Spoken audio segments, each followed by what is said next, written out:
1 Corinthiens chapitre 12. Pour ce qui concerne les dons spirituels, je ne veux pas, frères, que vous soyez dans l'ignorance. Vous savez que, lorsque vous étiez païens, vous vous laissiez entraîner vers les idoles muettes, selon que vous étiez conduits. C'est pourquoi je vous déclare que nul, s'il parle par l'Esprit de Dieu, ne dit « Jésus est anathème ». Et que nul ne peut dire « Jésus est le Seigneur ». Si ce n'est par le Saint-Esprit. Il y a diversité de dons, mais le même Esprit. Diversité de ministères, mais le même Seigneur.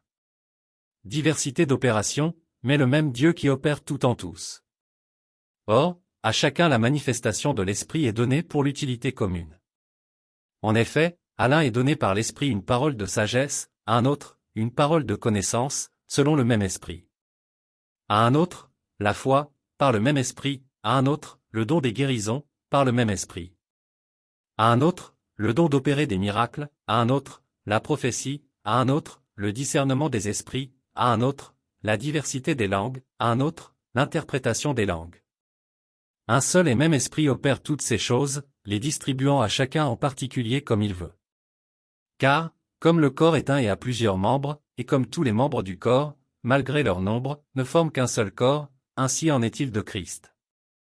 Nous avons tous, en effet, été baptisés dans un seul esprit, pour former un seul corps, soit juif, soit grec, soit esclave, soit libre, et nous avons tous été abreuvés d'un seul esprit. Ainsi le corps n'est pas un seul membre, mais il est formé de plusieurs membres. Si le pied disait, « Parce que je ne suis pas une main, je ne suis pas du corps », ne serait-il pas du corps pour cela? Et si l'oreille disait, « Parce que je ne suis pas un œil, je ne suis pas du corps », ne serait-elle pas du corps pour cela?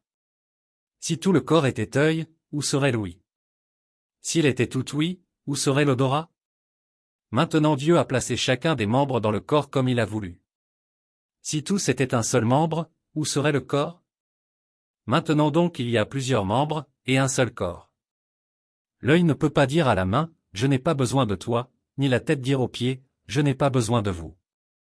Mais bien plutôt, les membres du corps qui paraissent être les plus faibles sont nécessaires. Et ceux que nous estimons être les moins honorables du corps, nous les entourons d'un plus grand honneur. Ainsi nos membres les moins honnêtes reçoivent le plus d'honneur. Tandis que ceux qui sont honnêtes n'en ont pas besoin.